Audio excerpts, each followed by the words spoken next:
Semuanya baik, sehat ya semuanya. Kita akan belajar mengenai lambang-lambang Pancasila ya. Pada minggu sebelumnya kita belajar mengenai kita belajar sampai ideologi kedudukan ideologi Pancasila dan fungsi-fungsi ideologi Pancasila bagi bangsa Indonesia.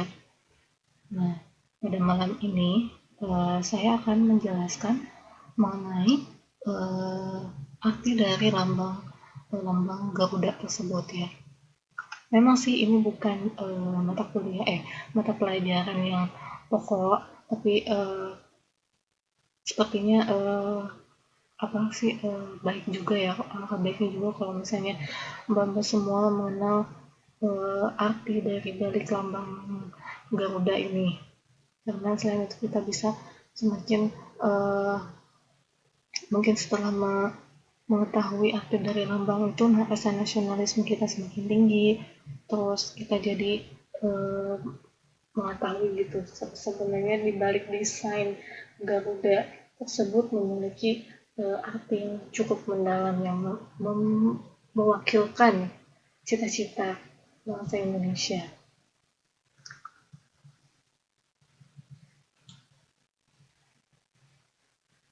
Nah, seperti yang kita lihat ya, lambang Pancasila ini terdiri dari 3 bagian ya. Ada burung Garudanya, terus perisainya, dan yang terakhir yaitu pitanya. Nah, nanti kita akan membahas arti dari masing-masing lambang. Mbak-mbak semua pasti udah ya, sebenarnya udah belajar ya. Saya juga dulu waktu SD kalau nggak salah kelas 3 atau kelas 4 gitu ya. Ini kita review aja dulu ya. Oh gitu ya, bintang ya. Nah, yang pertama lambang Garuda ya, burung Garuda.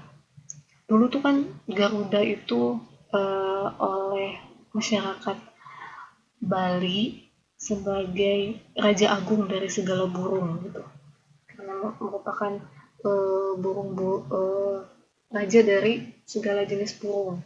Dan pada zaman dulu juga ada cerita bahwa burung Garuda juga merupakan salah satu eh, alat alat transportasi ya, zaman dulu itu, zaman ya mungkin dongeng atau apa, sebagai kendaraan Dewa Wisnu katanya, karena Garuda itu sebagai lambang keberanian dan kebajikan. Nah, dulu juga Garuda itu dirancang oleh Sultan Hamid II ya. Beliau yang merancang desain lambang Garuda tersebut, dan akhirnya disempurnakanlah oleh Insinyur Soekarno dan Muhammad Hatta. Nah, mulai kita dari lambang Pancasila yang pertama dari burung Garuda. Nah, ini burung Garuda itu merupakan burung mistis yang berasal dari mitologi Hindu yang berasal dari India, berkembang di wilayah Indonesia dari abad ke-6 yang melambangkan kekuatan ya, seperti yang saya bilang tadi ya. Dan warna emas itu melambangkan kemegahan dan kejayaan. Nah, seperti kita bisa lihat ya, masing-masing sayap burungnya itu ada berjumlah 17, punya makna ya, yaitu tanggal kemerdekaan kita, yakni tanggal 17. Dan untuk tanggal 8-nya, yaitu Agustus, itu dilambangkan oleh bulu ekor. Dan 45-nya itu ada di bulu-bulu di pangkal ekor atau perisai berjumlah 19 helai, dan lehernya berjumlah 45. Jadi semuanya itu melambangkan atau mewakilkan jumlah bulu di setiap bagiannya sebagai tanggal kemerdekaan NKRI, yaitu 17 Agustus 1945. Kepala burung Garuda itu menoleh ke kanan ya, mungkin karena zaman dulu itu menjadi yang eh, negara yang menoleh kepada jalan yang kebenaran gitu, jangan jalan yang salah gitu. Kanan kan lebih lebih dominan kepada arah-arah yang baik ya daripada arah kiri. Jadi mengatakan bahwa jalan yang benar itu ada di arah kanan gitu. Lalu sayap yang membentang, yaitu tuh sayap yang siap terbang ke angkasa gitu. Jadi yang istilahnya visioner gitu, lalu siap untuk menyongsong cita-cita ya. Lalu burung Garuda dengan sayap yang mengembang siap terbang ke angkasa melambangkan dinamika dan semangat untuk menjunjung tinggi nama baik bangsa dan negara. Gitu ya, ini untuk lambang burung Garudanya. Sungguh dalam ya artinya, nggak sembarangan gitu dibikin suatu lambang itu. Nah, untuk selanjutnya untuk perisai ini merupakan lambang pertahanan negara Indonesia. Nah, itu dibagi menjadi 5 bagian dengan latar belakang dibagi menjadi 4 dengan warna merah putih berseling. Merah putih, nah ini melambangkan warna bendera ya. Merah itu berani dan putih itu suci, ya itu semua udah tahu ya. Dan sebuah perisai kecil miniatur dari perisai yang besar ini berwarna hitam berada tepat di tengah-tengah.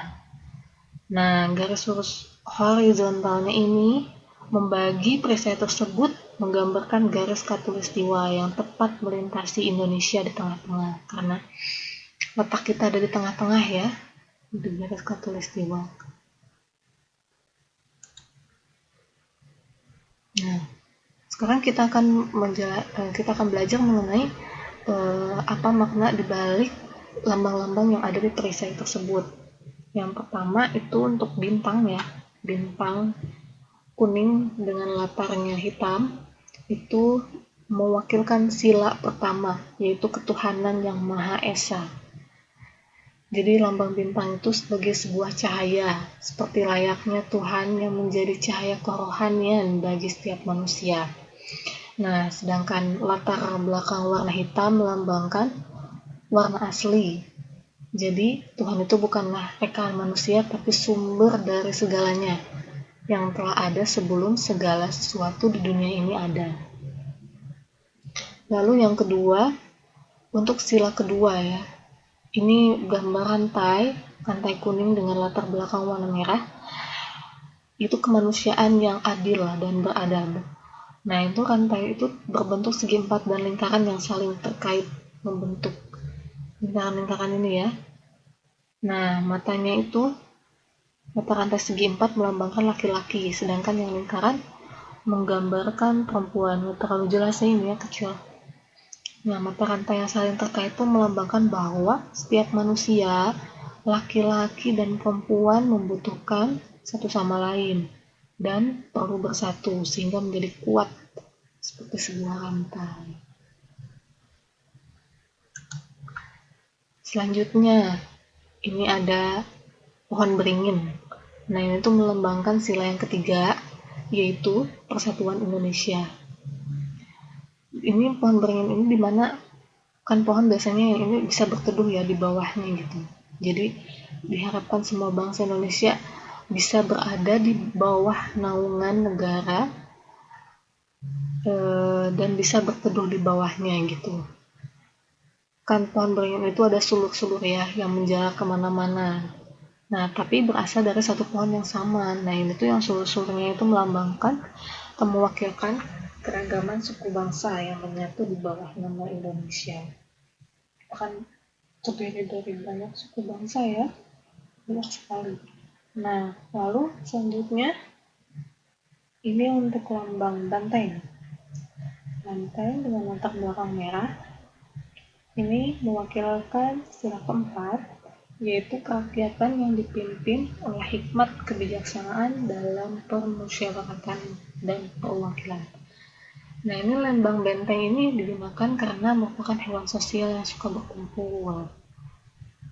Seperti halnya musyawarah, di mana orang-orang harus berkumpul untuk mendiskusikan sesuatu hingga akhirnya mencapai suatu mufakat. Lalu untuk selanjutnya, yaitu Lambang kapas dan padi. Nah, ini merupakan keadilan sosial bagi seluruh rakyat Indonesia. Padi dan kapas digunakan karena merupakan kebutuhan dasar setiap manusia, yakni pangan dan sandang. Jadi syarat utama untuk mencapai kemakmuran yang merupakan tujuan utama bagi sila kelima ini. Ini adalah lambang dari arti dari lambang yang ada di perisai. Nah, untuk selanjutnya kita akan belajar mengenai arti dari pita putih. Pita putih yang ada di bawah garudanya ya. Nah, pita putihnya itu kan ada tulisan ya, Bhinneka Tunggal Ika yang dicengkram oleh si burung garudanya itu, yang ditulis dengan huruf Latin, yang merupakan semboyan negara Indonesia, yaitu Bhinneka, yaitu artinya beraneka ragam atau berbeda-beda. Ya, Mbak Monica, silakan. Lalu kata tunggal itu berarti satu, dan kata berbeda-beda, dan kata tunggal berarti satu, dan kata ika berarti itu. Perkataan Bhinneka Tunggal Ika itu berasal dari bahasa Jawa kuno yang berarti berbeda-beda tetapi tetap setujuan. Nah, perkataan ini itu diambil dari Kakimpoy Sutasoma, karangan Empu Pantular, dari seorang pujangga dari kerajaan Majapahit pada abad ke-14. Nah, itu perkataan itu menggambarkan persatuan dan kesatuan nusa dan bangsa Indonesia. Jadi dari zaman dulu juga udah bangsa Indonesia itu udah terdiri dari berbagai pulau, berbagai suku, adat, bangsa, budaya, bahasa, serta agama.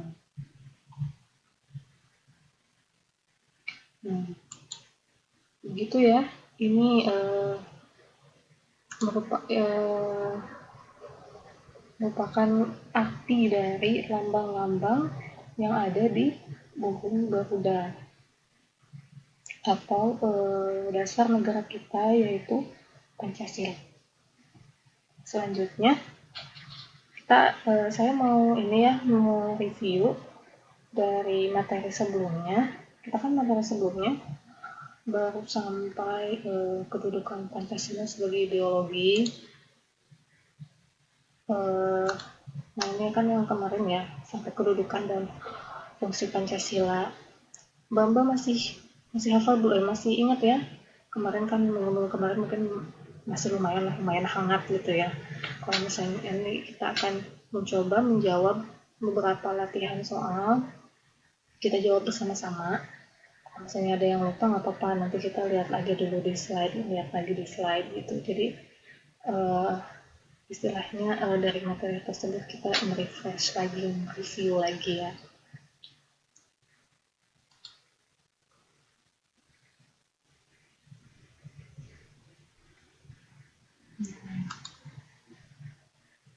Ini ya soalnya. Yang pertama nih, yang kemarin ini, ideologi secara struktural diartikan sebagai. Nah, ini Mbak ada yang masih ingat belum? Jawabannya A, B, C, atau D? Ada yang mau jawab? Yang A, kebenaran yang diyakini oleh semua rakyat yang harus tunduk pada kemauan penguasa. Yang B, sistem pembenaran seperti gagasan dan formula politik atas setiap kebijakan dan tindakan yang diambil oleh penguasa. Yang C, kemauan penguasa dalam mengatur jalannya kehidupan negara dengan mengambil segala kebijakan untuk kesejahteraan rakyatnya. Dan yang D, kebijakan penguasa dalam mengatur negara untuk mempertahankan kekuasaannya atas kehidupan rakyat. Ada yang masih ingat? Ini jawabannya apa? Iya ya, Mbak Mei, benar. Jawabannya B ya. Sistem pembenaran, gagasan dan formula politik atas setiap kebijakan dan tindakan yang diambil oleh penguasa. Nah, kalau misalnya yang A itu lebih ke doktrin ya. yang harus tunduk pada kemauan penguasa. Gitu ya, benar Mbak. Boleh Mbak Mei, jawabannya B. Lalu lanjut, nomor 2. Ideologi secara fungsional diartikan A. Seperangkat gagasan tentang kebaikan bersama. B. Berfungsinya kebenaran yang dimiliki negara. C. Sistem kebijakan yang diambil oleh setiap pemerintah. Dan D. Sejumlah gagasan yang menjadikan sarana dan prasarana suprastruktur politik dan infrastruktur politik menjadi berfungsi. Coba jawabannya yang mana yang paling tepat di antara semuanya. Ada yang masih ingat? Kalau masih lupa lagi, kita buka ya di slide ya. Ini ideologi secara fungsional.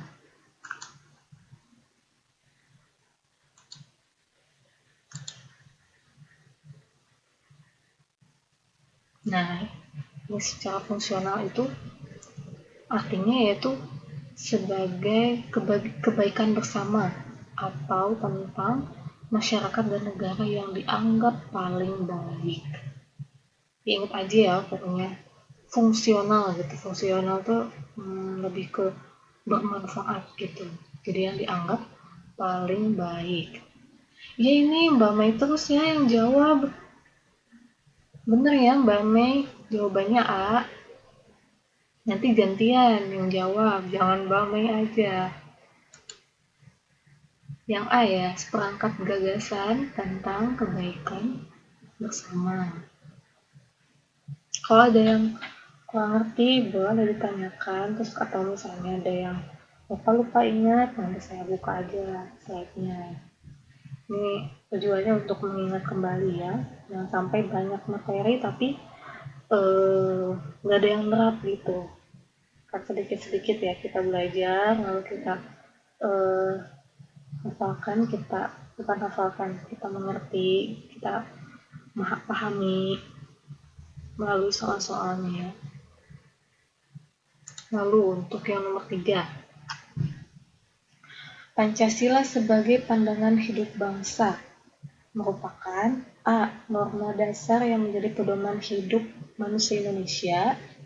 B. Penjabaran dari pola perilaku hidup manusia Indonesia.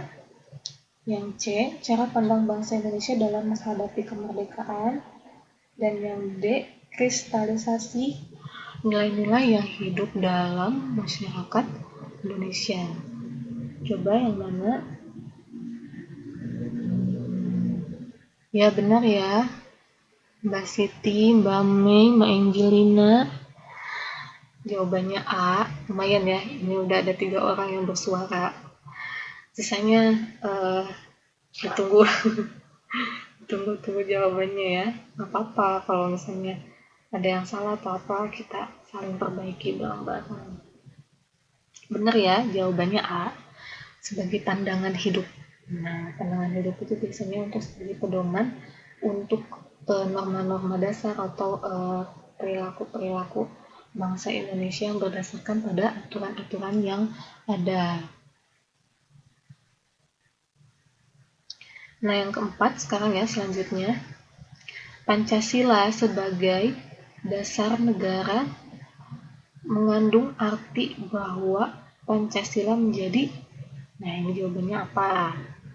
Coba baca aja ya, sendiri lumayan panjang. Yang A, B, C, atau D?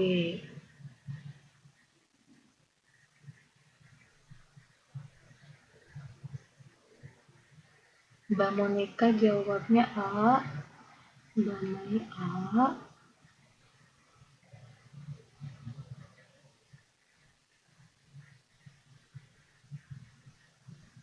Mbak Siti A.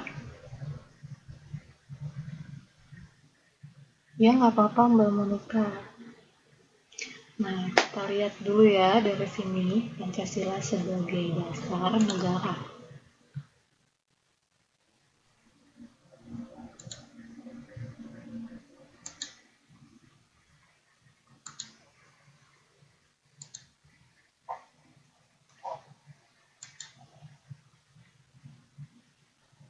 Sambil kerja ya, nggak apa-apa, multitasking. Jadi sambil kerja, sambil kerjain, keren itu.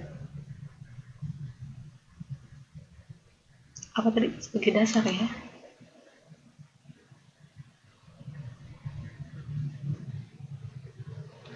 Nah, ini sebagai dasar negara itu sebagai kedudukan atau falsafah negara merupakan dasar serta nilai atau norma untuk mengatur penyelenggaraan negara atau pemerintah. Artinya, seluruh peraturan penyelenggara pemerintah harus mengacu pada nilai-nilai Pancasila. Contohnya, sebagai dasar negara ini dari hukum yang tertulis ya, baik UUD 45 atau konvensi. Ya, jadi harusnya jawabannya C ya, yaitu sebagai sumber acuan. Kalau nilai-nilai itu lebih ke pandangan hidup ya, nilai-nilai. Tapi sebenarnya kata-katanya itu hampir sama-sama ya, tapi kita lihat kata kuncinya gitu. Kata kuncinya ini sumber acuan dalam menyusun etika bagi seluruh berarti sumber acuan dalam menyusun etika berarti sebagai panduan untuk penyelenggaraan ketentuan gitu. Jadi untuk ketentuan dalam beretika. Nah, jadi kita lihat kata kuncinya dari situ. Emang sih kalau misalnya yang kelihatan dari itu kayak hampir-hampir mirip ya, cuman kita lihat si eh, ya apa sih pilihannya gitu, kata kuncinya itu. Jawabannya harusnya C ya. Lalu yang selanjutnya nomor 5, yang melatar belakangi Pancasila sebagai ideologi bangsa Indonesia adalah A. Dalam rangka memahami dan mengingat sejauh mana cita-cita bangsa Indonesia. B. Melestarikan nilai yang bersumber dari kepribadian bangsa Indonesia. Kok nggak ada tulisan? Masa sih? Ada ya? Yang C. Untuk menjawab tantangan zaman yang semakin maju dan modern. Dan yang D. Untuk menjamin terwujudnya segala kebutuhan warga negara. Mana?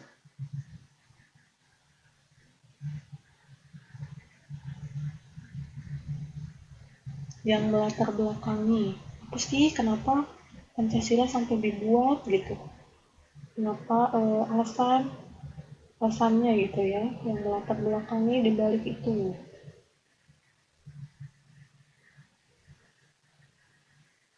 Mbak Angelina sama Mbak Mei jawab B. Yang lain gimana? Mbak Monica B juga. Mbak Mei, Mbak Siti, jawabannya apa ya kira-kira? Mbak Siti sama Mbak Mei masih Mbak Siti sama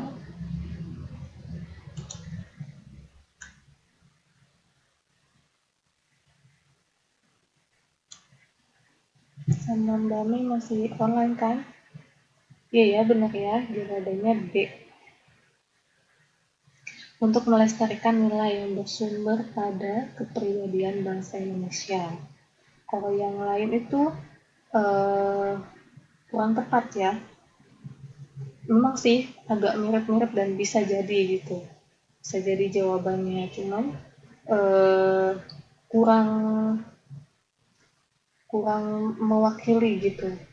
Jadi yang paling tepat itu yang B, melestarikan nilai dan kepribadian. Kalau yang C itu kurang tepat karena menjawab tantangan zaman yang semakin maju dan modern. Itu nggak usah ya, soalnya kan ada sifat dari ideologi Pancasila itu kan ada dinamis ya. Jadi Pancasila itu memang diharapkan untuk bersifat dan bertujuan untuk eh, memiliki suatu ideologi yang bisa menyesuaikan dengan keadaan zaman gitu. Jadi itu bukan salah satu hal yang melatar belakangi. Iya, sepi ya. Pada kemana? Lagi pada lemes lah. Mungkin karena soal ya, jadi kelihatannya kayak yang itu gitu ya. Nah, selanjutnya nomor 6. Maksud dari Pancasila sebagai sumber nilai bagi bangsa Indonesia adalah bahwa Pancasila sebagai A. Pusat pandangan hidup. Yang B. Sumber kekuatan nilai. Yang C. Pusat segala kegiatan, tindakan dan perilaku bangsa Indonesia. Dan D. Sumber acuan dalam bertingkah laku dan bertindak dalam menentukan dan menyusun tata aturan hidup berbangsa dan bernegara.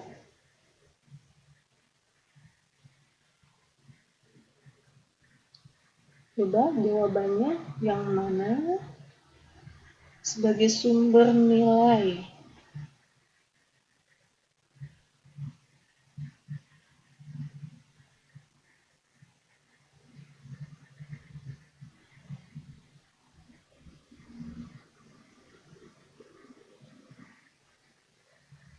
Mbak Angelina jawab C, Mbak Mei juga jawab C. Coba yang lain.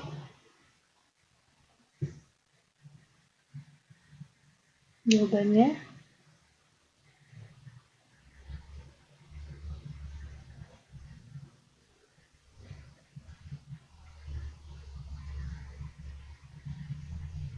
Mbak Siti D, Mbak siapa lagi Mbak Maifuza, Mbak Monica. Jawabannya apa?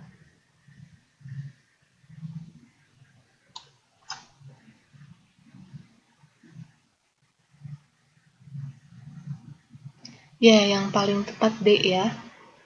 Sebagai sumber acuan dalam bertindak, menentukan, menyusun, dan tata aturan hidup berbangsa dan bernegara. Sebenarnya C sama D mirip-mirip ya, gitulah kalau PPKN. Iya, buat Mbak Siti 100 ya. Maaf saya sekarang kurang ceria ya. Harusnya dikasih ya 100 gitu ya, kayak pembawa acara kuis gitu. Iya, sebenarnya yang paling tepat itu yang D ya. Cipai. Yang paling tepat itu yang D. C sama D mirip-mirip ya, tindakan. Jadi sesuatunya emang pusat segala tindakan atau sumber acuan bertingkah laku. Nah, lebih tepatnya itu bertingkah laku gitu. Tindakan perilaku sama-sama saja ya sebenarnya. Dalam menyusun tata aturan hidup dan dalam berbangsa dan bernegara. Tidak hanya menjalankan hidupnya dalam masyarakat dan negara. Jadi yang D, yang benar yang D, yang lebih tepatnya. C juga sebenarnya benar sih gitu, bisa sama ya gitu. Intinya ke situ, tapi untuk lebih pasnya itu yang D gitu. Sebaik sumber acuan dalam bertingkah laku dan bertindak dalam menentukan dan menyusun tata aturan hidup berbangsa dan bernegara. Iya gitu kan namanya soal ya, suka menjebak gitu. Dimirip-miripin. Kalau misalnya beda banget, ya itu mah nanti gampang gitu. Jadi pembuat soalnya ngasih sedikit jebakan gitu. Tapi kitanya harus tahu gitu, ini kira-kira yang paling pas gitu kata-katanya. Yang mana gitu. Lanjut ya. Lalu untuk nomor 7, nah ini gampang ya. Istilah ideologi itu berasal dari kata idea dan logos. Nah, idea itu berarti apa? Yang A, cita-cita. Yang B, gagasan, konsep, perilaku. Yang C, pemikiran, konsep, gagasan. Yang D, pengertian, dasar, tujuan, kemauan. Mbak Monica jawab C nih. Yang lain gimana?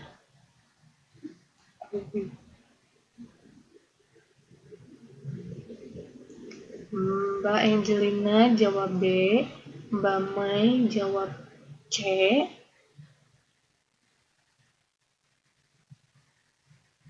Yang lain?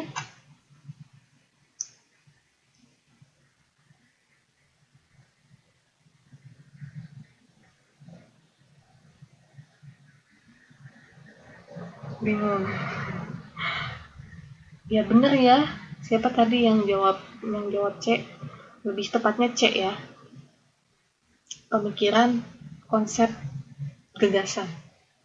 Yang B itu ada perilaku. Perilaku tuh kurang ya, kurang. Ide itu lebih ke pemikiran, bener ya Mbak Monica. Ide itu lebih ke pemikiran, lebih ke gagasan, bagaimana konsepnya, jadi lebih ke pemetaan yang ada di kepala gitu. Kira ini mau diapain gitu, maksudnya sesuatu yang ingin dikonsep gitu. Nah kalau perilaku itu kurang mewakili ya untuk ide gitu, kan idea gitu. Idea, oh iya saya ada ide gitu kan. Ide itu kan lebih ke gagasan. Iya benar ya, maksudnya kita harus jeli gitu, dilihat satu-satu gitu. Ini kira-kira yang lebih, memang sih B sama C ya, ini juga mirip-mirip gitu, mirip-mirip si apa sih jawabannya gitu.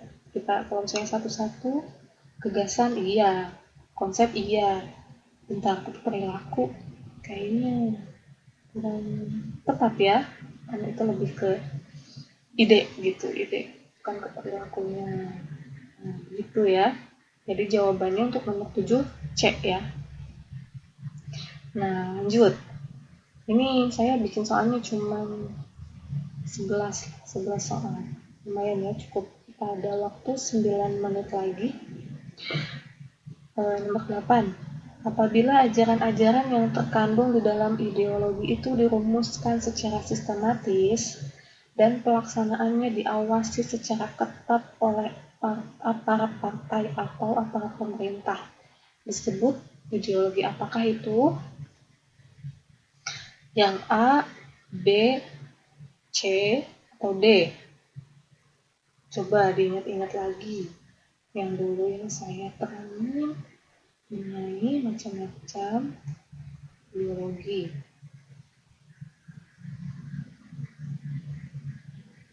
Kata kuncinya ini nih, diawasi secara ketat oleh aparat. Ketat nih.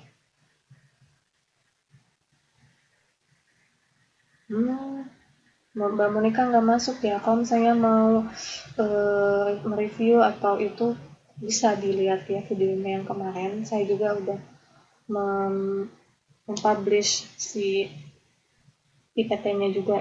Nanti bisa dilihat ya di grup.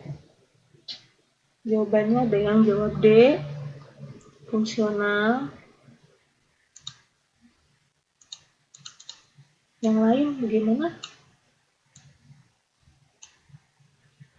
Ada yang jawab C. Kita cek ya untuk lebih kuatnya.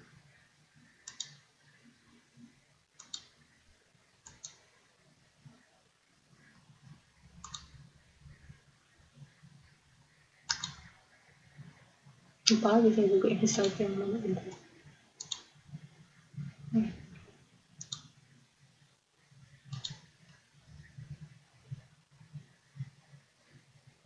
Nah, ini tadi kebanyakan jawabnya fungsional ya. Fungsional itu kan tadi yang dianggap paling baik. Jadi berfungsi gitu ya. Dianggap paling baik atau yang bermanfaat. Nah, itu kurang tepat ya. Kalau fungsional nggak tepat ya. Nah, yang paling tepat itu yang mana? Yang doktrinal. Dirumuskan secara sistematis, secara ketat oleh aparat partai. Nah, itu lebih ke mendoktrin ya, secara ketat diawasinya gitu. Doktrin kan lebih ke gitu. Ya bener ya Mbak Siti, 100 lagi. Oh, enggak. Kalau struktural itu bukan. Ini harusnya doktriner. Kalau struktural itu lebih ke gagasan dan formulanya. Emang ada ya kata-kata penguasa gitu ya, para pemerintah. Tapi ini lebih ke gagasan dan formula. Kalau ini lebih ke secara sistematis dan diawasi secara ketat. Jadi secara ketat, secara gimana ya? Ya pokoknya mendoktrin lah gitu. Mbak Siti, udah berapa tuh skornya? Harusnya ada yang nyatet ya. Harusnya ada yang nyatet skornya berapa gitu. Nantilah ya di pertemuan selanjutnya. Biar semuanya pada lebih semangat menjawab. Nanti ada biar ada tambahan nilai ya. Jadi yang nomor 8 itu yang C ya, doktriner. Lalu lanjut kita 5 menit lagi. Nah ini Pancasila sebagai ideologi tidak diciptakan oleh negara, melainkan yang mana? Oh iya Mbak Mei ya, maaf saya juga. Nanti mau dicatat eh, biar jelas nanti, biar semuanya semangat. Nanti saya catat. 1000. Ini nomor 9 apa jawabannya?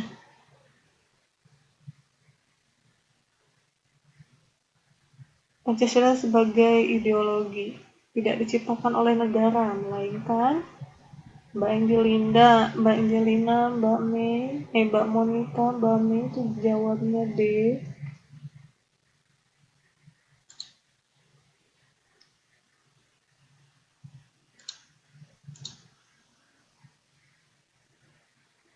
Yang lain?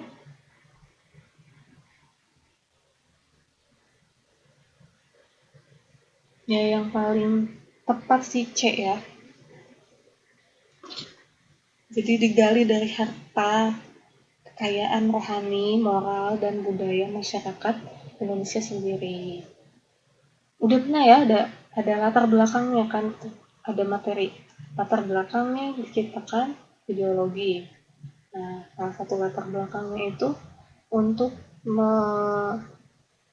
melestarikan moral budaya, nilai-nilai kekayaan masyarakat Indonesia itu sendiri gitu. Jadi ini yang lebih tepat tuh yang C. Lanjut ya, kita 3 menit lagi. Pancasila memiliki makna sebagai sumber semangat bagi Undang-Undang Dasar 1945. Bagi penyelenggara negara, para pelaksana pemerintah, termasuk juga para pengurus partai politik dan golongan fungsional. Makna tersebut menunjukkan kedudukan Pancasila sebagai A, B, C, atau D.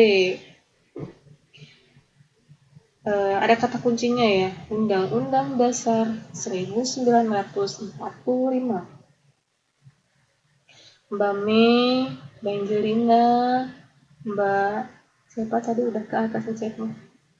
Mbak Monica, Mbak Siti, semuanya jawab A. Ya, semuanya pinter. Bener ya, dasar negara. Kata kuncinya Undang-Undang Dasar ya. Lalu yang terakhir, nah ini ideologi Pancasila bersumber pada A. Nilai-nilai luhur bangsa Indonesia, B.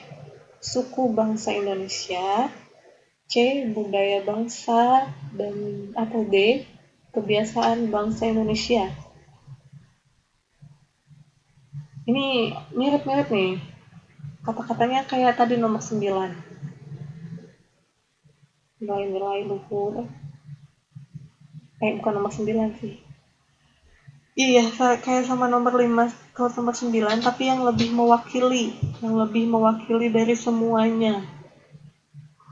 Mbak Mai jawabnya A, Mbak Monica jawabnya B. Yang lain, Mbak Mei jawabnya C. Yang lain ada yang mau jawab? Ya, yang paling Mbak Siti jawabnya C. Yang paling tepat itu A ya. Jadi apa jadi udah dijawab semua. Semuanya dia dicoba. Jadi yang lebih tepatnya itu yang A ya. Emang suku bangsa ya kan kayak tadi ya, yang latar belakangnya itu untuk menggali harta kekayaan, moral, budaya bangsa seperti nomor 9. Namun yang lebih mewakili dari semua pilihannya yaitu nilai-nilai luhur bangsa Indonesia. Itu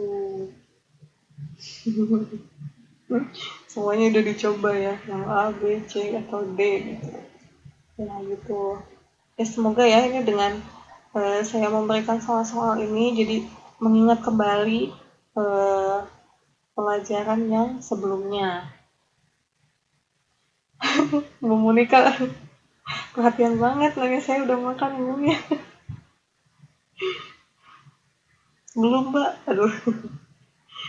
Ya pokoknya nanti pertemuan selanjutnya kita pakai skor-skoran ya. Kita pakai skor-skoran biar semuanya semangat semangat menjawab, terus semangat untuk mendapatkan skor tertinggi. Gimana? Nanti ya, minggu depan kita materi, lalu baru minggu depannya lagi kita masuk ke soal untuk mengingatkan materi-materi yang ada. Permain. Ya, gitu ya. Wah, udah habis. Aduh.